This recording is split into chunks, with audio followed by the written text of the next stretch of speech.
Hello, I M R के Jha from Mahatma Gandhi शिक्षण संस्थान दरभंगा। आज हम फिजिक्स का क्लास 10th के लिए chapter magnetic effect of electric current. इस वीडियो में आज हम टॉपिक लाए हैं जनरेटर।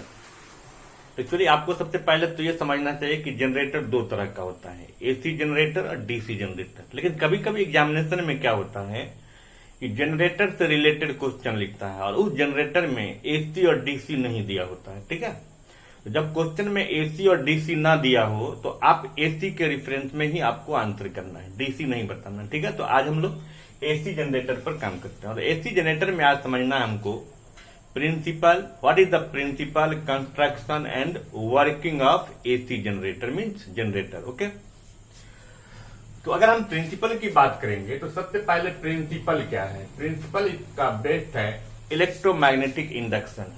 जैसे हम पिछले वीडियो में भी हम समझें कि इलेक्ट्रोमैग्नेटिक इंडक्शन में जब किसी कॉइल और मैग्नेट के बीच जब रिलेटिव मोशन होता है तो कॉइल में करंट इंड्यूस होता है। सेम फेनोमेना इलेक्ट्रिक जनरेटर में भी होता है, एसी जनरेटर में भी, डीसी जनरेटर भी हो।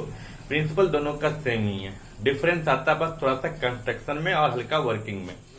तो प्रिंसिपल में हम क्या बताएंगे कि AC generator means generator electromagnetic induction पर बेस्ड है, जिसमें ये कॉइल एबीसीडी जो ये फिगर देख रहे हैं ये कॉइल है और ये परमानेंट मैग्नेट है। हमेशा याद रखना है कि जनरेटर में इलेक्ट्रोमैग्नेट नहीं परमानेंट मैग्नेट का यूज होता है। तो परमानेंट मैग्नेट और इस कॉइल के बीच जब रिलेटिव मोशन होता है तो इस कॉइल में करंट सेट होता है, माने करंट इंड्यूस होता है और यही इसका प्रिंसिपल है। तो हम बता सकते हैं कि electric generator is based on electromagnetic induction in which when a relative motion between magnet and coil takes place then current is induced in this coil. This is the principle of generator. Okay, इसका definition जब देगा तो motor में हम क्या बताते थे कि वो इलेक्ट्रिकल एनर्जी को मैकेनिकल एनर्जी में कन्वर्ट करता है। हम जनरेटर में बताएंगे कि ये मैकेनिकल एनर्जी को इलेक्ट्रिकल एनर्जी में कन्वर्ट करेगा। क्लियर?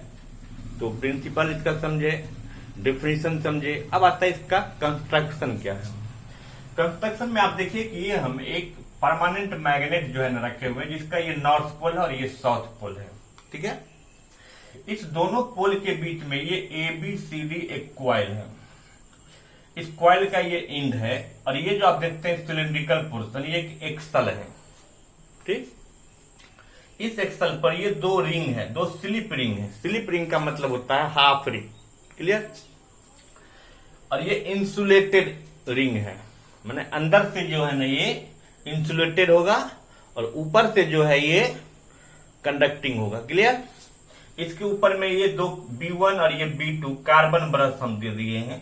कार्बन ब्रश के साथ ये कंडक्टिंग वायर दे दिए हैं, जिसको हमने गैल्वेनोमीटर से कनेक्ट किया है। तो अब सवाल उठता है कि इसका कंस्ट्रक्शन में क्या है कि एक परमानेंट मैग्नेट के बीच में हम एक एबीसीडी कॉइल को रखते हैं, जहां कॉइल के एंड्स को कार्बन ब्रश से कनेक्ट कर देते हैं। ठीक है, दोनों एंड्स पर कार्बन ब्रश कनेक्टेड है। कार्बन ब्रश को फिर हम दो स्लिप रिंग पर उसको अटैच करके मोल्ड करके बस रख देना है उसको। ठीक है, कार्बन ब्रश के साथ फिर कंडक्टिंग वायर को कनेक्ट कर देंगे, उसमें गैल्वेनोमीटर रहेगा। This is the construction. ये जनरेटर की बनावट है, कंस्ट्रक्शन है। अब है इसका वर्किंग क्या है। अब ये इलेक्ट्रिक जनरेटर यानी एसी जनरेटर काम कैसे करता है। आपने देखा होगा कि जब जनरेटर चलाते हैं तो हैंडल मारना पड़ता है। तो ये जो एक्सल है, इस एक्सल में हैंडल, इसको हम रोटेट करते हैं। ठीक है, क्लॉकवाइज रोटेट करेंगे। तो क्लॉकवाइज जब आप इसको आउटसाइड जब रोटेट करोगे तो आउटसाइड रोटेट करने के बाद ये एक्सल जो है पुश हो जाता है अंदर की तरफ। कहते हैं ना, इसको घुमाते घुमाते जो है ना उसका एक्सल जो बाहर निकला रहता है वो पुश हो जाता है अंदर की तरफ और उसका फिर जनरेटर चलने लगता है। जैसे हम एक्सल को आउटसाइड जब रोटेट करते हैं तो ये एक्सल जो है पुश हो जाता है अंदर की तरफ, जिसके चलते जैसे ये पुश होता है कि ये आर्म AB जो है ये अपवार्ड ऊपर उठ जाता है और ये आर्म CD जो है ये नीचे आ जाता है। ठीक है, तो AB आर्म जैसे ही ऊपर गया और ये CD नीचे गया। तो आपको याद होगा कि फ्लेमिंग का राइट हैंड रूल। तो राइट हैंड रूल में देखिए हमेशा फील्ड को हम कन्वेंटली नॉर्थ पोल से साउथ पोल लेते हैं। तो फील्ड का डायरेक्शन इस तरह से है। ये मोशन को हम इस तरह से दे रहे हैं तो करंट इस तरह से इंड्यूस हुआ, मतलब डाउनवर्ड डायरेक्शन में इंड्यूस हो रहा है।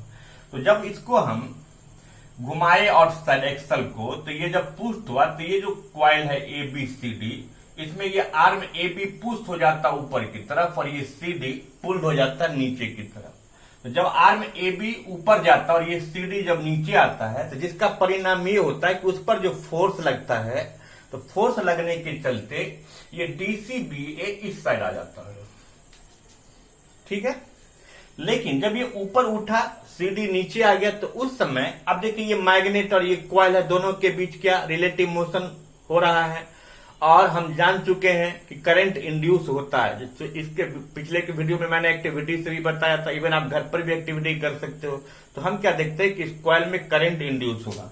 अब यहां फिर एक क्वेश्चन आता है कि अब जो ये करंट इंड्यूस हुआ उसका डायरेक्शन क्या बनेगा, तो उसका direction A B C D बन जाता है, ठीक है।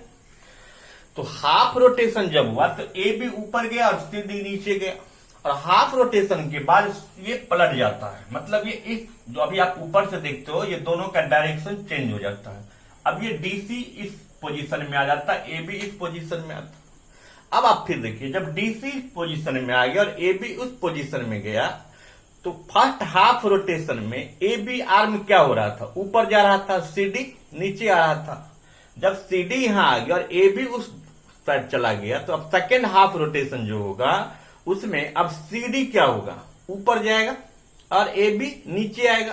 तो फिर उस केस में जो अब करंट इंड्यूस होगा ड्यू टू इलेक्ट्रोमैग्नेटिक इंडक्शन, वो डायरेक्शन बन जाएगा डी सी बी ए। चूंकि यहां आ गया डी, यहां हो गया सी, यहां बी, यहां ए, तो फर्स्ट हाफ रोटेशन में करंट का डायरेक्शन क्या था, ए बी सी डी, और सेकेंड हाफ रोटेशन में करंट का डायरेक्शन क्या बन गया, डीसी बी ए, क्योंकि डीसी यहां आ गया, ए बी यहां चला गया।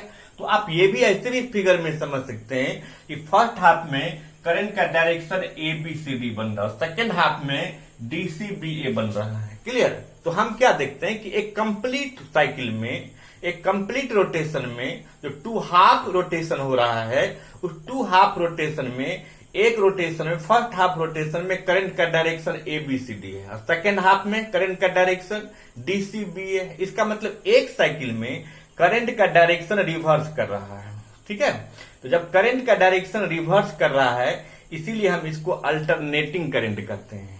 क्या बोलते हैं, एसी जनरेटर इसीलिए कहा गया इसको, क्योंकि एक साइकिल में इसमें जो करंट इंड्यूस होता है वो एक साइकिल में करंट का डायरेक्शन रिवर्स होता है। फर्स्ट हाफ में जो करंट का डायरेक्शन होता है उसका ठीक रिवर्स सेकेंड हाफ रोटेशन में होता है। इसीलिए यहां पर जो करंट इंड्यूस हुआ उसको हम एसी कहते हैं, और एसी का फुल फॉर्म होता है अल्टरनेटिंग करंट। और ये अल्टरनेटिंग करंट जिस जनरेटर के द्वारा बनता है उसको हम एसी जनरेटर कहते हैं, और इस तरह से ये एसी जनरेटर काम भी करता है, ठीक है। तो कैसे काम करता है ये समझ गए, इसका क्या कंस्ट्रक्शन है, इसका क्या प्रिंसिपल है, इसका क्या डेफिनेशन है, ये क्या करता है, इसमें एनर्जी का कन्वर्सन कैसे होता है, तो इसमें मैकेनिकल एनर्जी का कन्वर्सन इलेक्ट्रिकल एनर्जी में होता है, क्लियर। तो ये इस टॉपिक में हम एसी जनरेटर के प्रिंसिपल, डेफिनेशन और इसमें कंस्ट्रक्शन और वर्किंग को समझे। अब इन केस अगर मान लीजिए आपको क्वेश्चन पूछ दे इसमें डिफरेंट पार्ट्स का क्या काम है, तो एक्सल का क्या काम है, एक्सल का काम था कि इसको हम रोटेट करते हैं आउटसाइड। अब इसमें गैल्वेनोमीटर, एक क्वेश्चन फिर राइज किया कि इसमें गैल्वेनोमीटर क्यों लगा दिए। आप यहाँ बल्ब भी लगा दोगे, आप कोई फंक्शन में देखते होंगे जहां पर जनरेटर आता है वहां पर इवन गैल्वेनोमीटर बोर्ड भी टांगे रहता है, उसमें मशीन लगा होता देखे होंगे, लेकिन वहां पर एक बल्ब भी टांग देता है। तो ये गैल्वेनोमीटर या बल्ब देने का मतलब, अगर बल्ब ग्लो कर गया इसका मतलब करंट इंड्यूस हुआ। बल्ब नहीं भी हम दिए और गैल्वेनोमीटर का पॉइंटर अगर डिफ्लेक्ट कर गया, इसका मतलब क्या हो गया कि इसमें करंट इंड्यूस हुआ। और करंट इंड्यूस को कंफर्म करने के लिए हम गैल्वेनोमीटर लगा देते हैं, क्योंकि जब इसमें पॉइंटर का डिफ्लेक्शन हो जाएगा तो हम कंफर्म हो जाएंगे कि इसमें करंट इंड्यूस करते हैं, इसीलिए गैल्वेनोमीटर का यूज करते हैं। एक्सल का क्या काम है, एक्सल को रोटेट करते हैं आउटसाइड से, जिससे कॉइल जो है अंदर की तरफ जाता है, कॉइल रोटेट होता है। स्लिप रिंग का क्या काम है, तो स्लिप रिंग हम इसलिए देते हैं ताकि वो क्या होगा कि रिवर्स करेगा कॉइल के डायरेक्शन को। कार्बन ब्रश क्यों देते हैं, तो कार्बन ब्रश का डुअल रोल है, पहला कि वो गुड कंडक्टर है, दूसरी बात है कि इसमें जो फ्रिक्शन होगा तो फ्रिक्शन को वो लुब्रिकेटिंग एजेंट का भी काम करता है, फ्रिक्शन को रिड्यूस करता है। दूसरी बात है कि जब ये मैकेनिकल एनर्जी का कन्वर्सन इलेक्ट्रिकल एनर्जी में हो रहा है, यहाँ हीट भी बहुत ज्यादा डेवलप होगा, तो ये हीट एनर्जी को एब्जॉर्ब करने का भी काम करता है। तो इसलिए कार्बन ब्रश मल्टीपर्पज का काम करता है, हीट को भी एब्जॉर्ब करता है, लुब्रिकेटिंग एजेंट का भी काम करता है, एज ए कंडक्टिंग मटेरियल भी काम करता है। और ये परमानेंट मैग्नेट इसलिए देते हैं क्योंकि इसका पोलैरिटी फिक्स होता है, स्ट्रेंथ फिक्स होता है, तो फील्ड को कांस्टेंट रखने के लिए अगर हम इलेक्ट्रोमैग्नेट दे देंगे तो वहां पर फिर आपको कोई ना कोई सोर्स देना पड़ेगा करंट का, इसीलिए हम परमानेंट मैग्नेट देते हैं, ताकि ये कॉइल और परमानेंट मैग्नेट के बीच में जब रिलेटिव मोशन होता रहेगा तो करंट इंड्यूस होगा। ठीक है, तो आपको एग्जाम में इस जनरेटर का ओवरऑल कंस्ट्रक्शन प्रिंसिपल और वर्किंग भी पूछ सकता है, इवन जनरेटर के पर्टिकुलर किसी पार्ट का भी आपको काम पूछ सकता है, तो आप इसको याद रखिएगा। Thank you.